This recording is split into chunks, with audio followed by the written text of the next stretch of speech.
Independent ডিজিটালে আপনাদের স্বাগত জানাচ্ছি। আমি আশিক হোসেন। আমাদের সাথে আজকে আলোচনা করতে যুক্ত আছেন ইন্ডিপেন্ডেন্ট ডিজিটালের প্রধান বার্তা সম্পাদক তানভীর সোহেল। তানভীর, আপনাকে স্বাগত জানাচ্ছি। তানভীর, আপনি জানেন যে আজকে একটি খবর বেশ সকাল থেকেই বেশ আলোচনার জন্ম দিয়েছে। সেটি হচ্ছে একজন অ্যাটর্নি জেনারেল হাইকোর্টে বলেছেন যে সাগররুনি হত্যা মামলার যে নথি, সেই নথি খুঁজে পাওয়া যাচ্ছে না। এত গুরুত্বপূর্ণ একটি মামলার নথি কি তবে হারিয়ে গেল? আর যদি হারিয়ে যায়, আসলে মামলার নথি কীভাবে হারিয়ে যায়? বান্ডেল থাকলে প্রতি সেনমানিতে টাকা বাঁচবে। বিকাশ সেনমানি বান্ডেল কিনে জিতুন প্রতি লেনদেনে।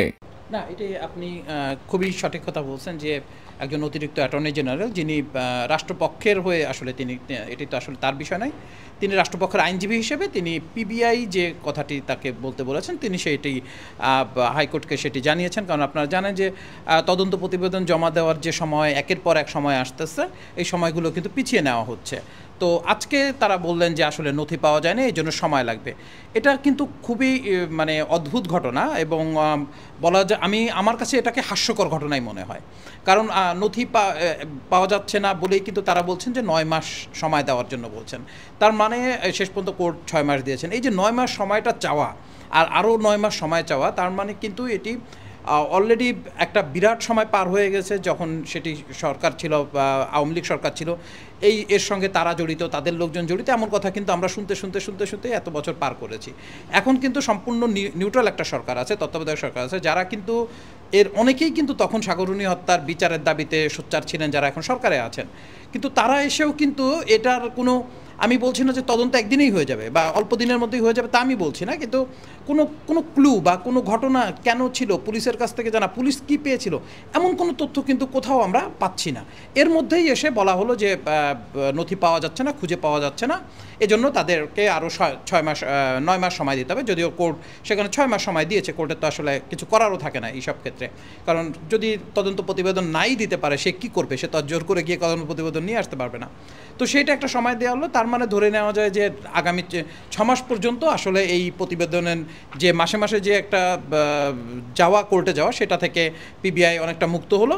এবং এই যে নথি গায়েব হয়ে গেছে, খুঁজে পাওয়া যাচ্ছে না, এটি একেবারে অবান্তর কথা বলে আমার কাছে পার্সোনালি মনে হয়। যদি এখানে যুক্তি দেওয়া হয়েছে যে ডিবি অফিসের অনেকে বদলি হয়ে গেছেন তাদের কাছে, এটি কখনোই হতে পারে না। এমন একটি সেন্সিটিভ মামলার নথিপত্র সে বুঝিয়ে দিয়ে যাবে না, আরেকজনকে কাছে দিয়ে যাবে না, জানার কেউ থাকবে না যে এই নথিটা কোথায় আছে, এটি খুবই অদ্ভুত লাগে। আর তাছাড়া তো এই নথি বিভিন্ন জায়গাতেই থাকার কথা, শুধু যে একটা নথি একটা জায়গাতে সংস্থা, সেখান থেকেও তো তারা সেটা চাইলে আপাতত জোগাড় করে তদন্ত। তো আমার মনে হয় যে এই তদন্ত এবং এটার সত্যতা বের করে আনা, এই খুনি এই ব্যাপারে কেন যেন সেই উদাসীনতা, যদি আমরা বিগত সরকারের সময় যদি দেখি, একইভাবে আমার এই 8 মাস পরে এসে, এই সরকারের 8 মাস বা 9 মাস সময় পরে এসেও আমার কাছে একই রকম মনে হচ্ছে যে এই মামলা নিয়ে সম্ভবত এই সরকারও খুব বেশি সিরিয়াস না। কারণ আমি কিন্তু সরকারের পক্ষ থেকে এই মামলা নিয়ে কোনো তাড়াহুড়ো দেখি না। এর আগে কিন্তু আপনি বলছিলেন যে 117 বার, আমি যদি ভুল না করে থাকি, তাহলে এই মামলার তদন্ত প্রতিবেদন দেওয়ার তারিখটা পিছিয়েছে। প্রায় 13 বছর আগের এই হত্যাকাণ্ডটি সংঘটিত হয়েছিল এবং এখন পর্যন্ত তদন্ত প্রতিবেদনই দেওয়া হলো না। এতে করে কি আসলে সাগররুনি কি আসলে ন্যায় বিচার পাবেন বলে মনে হয়? না, এটি তার ন্যায় বিচার পাওয়া, হ্যাঁ আমি বলছি, এটা তো একটা কথা থাকে যে মামলা 20 বছর 25 50 বছর পরেও সত্য উদ্ঘাটন হতে পারে, নিশ্চয়ই এটা হতে পারে। কিন্তু এমন একটা সেন্সিটিভ মামলার কেউ কোনো কিছু জানছে না, ন্যূনতম কোনো তথ্য কারো কাছে নাই। সাংবাদিকরাও তো অনেক সময় নিজস্ব তদন্তে অনেক কিছু উঠে আসে, কিন্তু এখন কিন্তু সেটাও কোথাও আমরা দেখি নাই। তো এত সেন্সিটিভ খুন, আমরা একটা কথা তো সবসময় বলা যায় যে খুনি কিছু না কিছু ক্লু রেখে দিয়ে যায়, কিন্তু আপনি দেখেন এই মামলার কোনো ক্লু বা ধারণা কোনো কিছু মানুষ করতে পারে না, মোটিভটাই।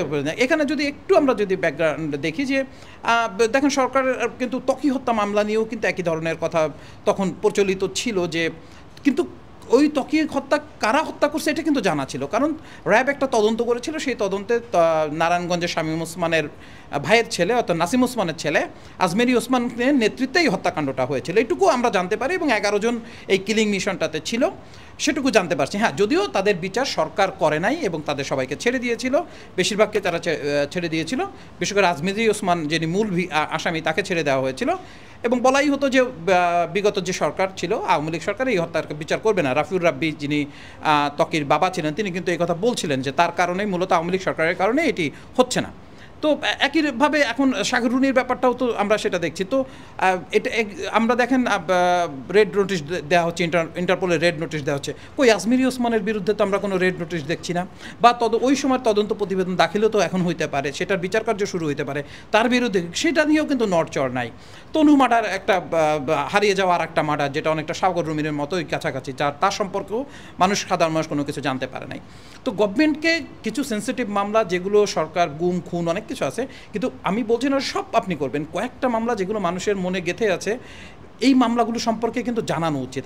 আমি বলছি না যে এই মামলার বিচার আজকেই হয়ে যাবে, 6 মাসের মধ্যেই তাদের ফাঁসি দিয়ে দেবে, তা না, কিন্তু মানুষের জানার অধিকার তো আছে যে এই খুনটা কারা করছে, কীভাবে হয়েছে, আপনি এতদিন তদন্ত করছেন, বা পুলিশের ওই সময় যারা জানে যে এই মামলার তদন্ত ধামাচাপা দেওয়া হয়েছিল নানাভাবে, তাদের কাছে আপনি জানতে চান, সেইগুলোও যদি মানুষকে একটু করে মানুষ কাছে জানতে পারে, আমি একেবারে প্রমাণ সহ হাজির করা সেটা তো অনেক পরের ব্যাপার, যে কিন্তু মানুষের জানার অধিকার আছে, সেটা সরকারকে, আমার মনে হয় এই সরকারের এটা উচিত ছিল, কিন্তু সেই জায়গাটা তারা পারেনি।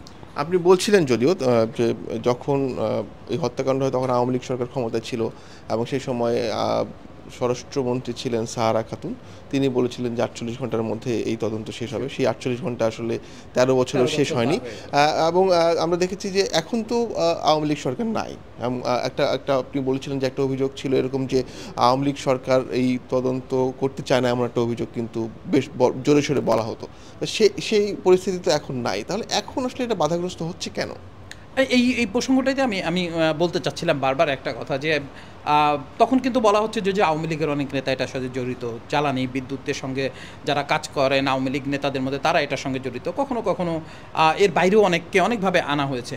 বাট আমি কোনোটাই ধরছি না, আমি ধরছি যে মানুষের এই প্রেডিকশন সঠিক না বা ভুল, ঠিক আছে, বা এটা সঠিক, তাহলে সেই সময় তো আওয়ামী লীগ ক্ষমতা ছিল, এই জন্য সে করে নাই। তাহলে তদন্ত যদি এই জিনিসগুলো বেরিয়ে আসে তখন বা জানা যায়, তাহলে এখন প্রকাশ করতে অসুবিধাটা কোথায়? আমি এই প্রসঙ্গটাই আমি বুঝতে পারি না, যে তাহলে আমি কেন জানবো না যে যেই খুন করুক, সেটা যত বড়ই হোক, অন্তত সব ব্যাপারে সরকার অনেককে ধরছে, গ্রেপ্তার করছে, নানাজনের বিরুদ্ধে মামলা দিচ্ছে, একের পর হত্যা মামলা হচ্ছে, অনেক কিছু হচ্ছে, তাহলে এই মামলাটার কেন মানুষের এত মানে একটা দম্পতি ঢাকা শহরের মতো জায়গাতে খুন হয়ে গেল একই রাতে, তার প্রসঙ্গে কেউ জানবে না? এই হত্যার পেছনে তো এই সরকার জড়িত না, তাহলে তার জানতে অসুবিধা কোথায়? ত্বকী মার্ডার নিয়ে কেন তারা এখনও কিছু করছে না? আজমিরি ওসমানকে কেন ইন্টারপোলের রেড নোটিশ দিয়ে ধরে নিয়ে আসতে না দেশের মধ্যে? তার বিচার করাটা তো খুবই জরুরি এই ইসের মধ্যে। তো এই যে ধরনের মামলাগুলো, সব মামলা হয়তো পারা যাবে না, কিছু কিছু মামলাতে তো সরকারকে ব্যবস্থা নিতে হবে। গুম খুনের মামলা আছে, অনেক পুলিশ এটার সঙ্গে জড়িত, অনেকে জড়িত, সাধারণ মানুষ টাকা দিয়েও অনেককে দেখা গেছে যে পুলিশকে ব্যবহার করে বা আইন শৃঙ্খলা বাহিনীর সদস্যদেরকে ব্যবহার করেও কিন্তু অনেক মার্ডার এখানে হয়েছে। তো সেগুলোর বিচার আপনি কিছু কিছু বিচার না দেখালে এই সরকারের প্রতি মানুষের কোথায়, বা ওই সরকারের পেছনে যে মানুষ খেপে গেল তাদের বিরুদ্ধে, সেটাই বা জায়েজ হবে কি করে? এক্ষেত্রে একটা প্রশ্ন কিন্তু বারবার ঘুরে ফিরে আসছে, যে এই যে তদন্ত প্রতিবেদন দাখিল হচ্ছে না, অর্থাৎ তদন্তটা সম্পূর্ণ হচ্ছে না, তো এই ক্ষেত্রে কি আইন শৃঙ্খলা বাহিনীর গাফিলতি আছে বলে মনে করেন, নাকি তাদের গাফিলতির থেকে বড় বেশি সমস্যা হচ্ছে তাদের সদিচ্ছা নেই, এমনটি মনে হয়? গাফিলতি তো অবশ্যই আছে, গাফিলতি আছে সদস্য। এটা 13 বছরের একটা মামলা, অত্যন্ত আলোচিত একটা মামলা, সেই মামলার ন্যূনতম কোনো কিছু নাই, এবং এর মধ্যে আবার এই মামলার নথি গায়েব হয়ে গেল। অর্থাৎ একটা সময় মামলাটা ধামাচাপা দেওয়া ছিল, প্রতি মাসে মাসে হাইকোর্টে যাওয়া এবং সময় নেওয়া, এটাই হয়ে গেল 117 বার তারা এটা সময় বাড়ালো। তো এখন এই সরকারের উপরে তো এই চাপটা নাই যে বিগত সরকার চাপ দিচ্ছে বা এই সরকার চাপ দিচ্ছে, তাহলে আইনশৃঙ্খলা বাহিনী এটাকে উদ্ধার করছে না কেন? তাদের স্বার্থটা কোথায়? এর মধ্যে নথি গায়েব হয়ে যাওয়া মানে 6 মাস এই যে টাইম নিলে, এই 6 মাসের মধ্যে কিন্তু আর তাকে কোর্টে যেতে হচ্ছে না, একটা বিরাট লম্বা সময় তারা অনেকটা রিল্যাক্স, যা কিছুই করার দরকার নাই, এমনিতেই এটা 6 মাস তো রিল্যাক্স, তারপরে দেখবো না পরে আরেকবার কি আরেকটা কিছু। তো নথি গায়েব, নথি খুঁজে পাওয়া এটা কি খুব বড় কোনো কাজ? এত বড় ইনসেনসিটিভ মামলা তো কালকেই নথি পাওয়া যায়, আর এতদিন পরে এসে, গত টাইমের পর এসে যখন এটা মামলাটা হ্যান্ড ওভার করা হলো পিবিআইকে বা আদার্স ইসের মধ্যে টাস্কফোর্সের মতো জায়গা আসলো, তখন এসে এখন বলা হচ্ছে নথি পাচ্ছি না। এটি খুবই হাস্যকর, এবং আমি এটাকে কোনোভাবে মনে করি না এটা কোনো গ্রহণযোগ্য কোনো বিষয়। এটা খুঁজে পেতে হবে, এবং এই মামলা বা এই ধরনের যে মামলাগুলো আছে সাগররুনি সহ, তার মামলা সম্পর্কে জানার অধিকার, কারা খুন করছে, তার যত বড় হোক যে ব্যক্তি হোক, এই সরকারের উচিত এটা প্রকাশ করা। এই সরকার যদি এটা না পারে, তাহলে তো কোনো সরকারই পারবে না। সব পলিটিক্যাল গভর্নমেন্টই কিন্তু একসময় এই ধরনের সেন্সিটিভ মামলা হজম করে ফেলবে। তাই না, যে অতীতেও এরকম উদাহরণ থাকছে। তাহলে এই যে সরকারটা এত বছর পর একটা সরকারকে হটিয়ে দিয়ে ফ্যাসিস্ট বলেন বা স্বৈরাচারী বলেন, বা আমরা যদিও তারা বলছে বিনা ভোটেরও সরকার যদি বলি আমরা তাদেরকে, তো সব কিছু মিলে তাদের হটিয়ে দিয়ে আনছে তো মানুষ এরকম কিছু জানার জন্য, যে জিনিসগুলো সরকার দূর করে রাখছে, মানুষকে অন্ধকারে রাখছে, মানুষ একসময় বিরক্ত হয়েই তো তাদের বিরুদ্ধে রাস্তায় নামছিল। তাহলে আপনিও যদি একই কাজ করেন তাহলে আমাদের আর যাওয়ার জায়গা কোথায় থাকবে? একটা বিষয় সাংবাদিকরা বরাবরই অভিযোগ করে থাকেন যে সাংবাদিক হত্যা বা সাংবাদিক নির্যাতনের কোনো বিচার হয় না।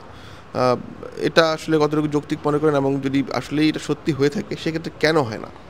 সাংবাদিক হত্যার বিচার হয় না, এটা ঠিকই আছে, অনেক সময় বিচার হয় না, কিন্তু আসলে যদি আমরা বিচারের প্যাটার্নগুলো দেখি, সাধারণত সাংবাদিকদেরকে হত্যা করে কিন্তু প্রভাবশালী লোকজনগুলো।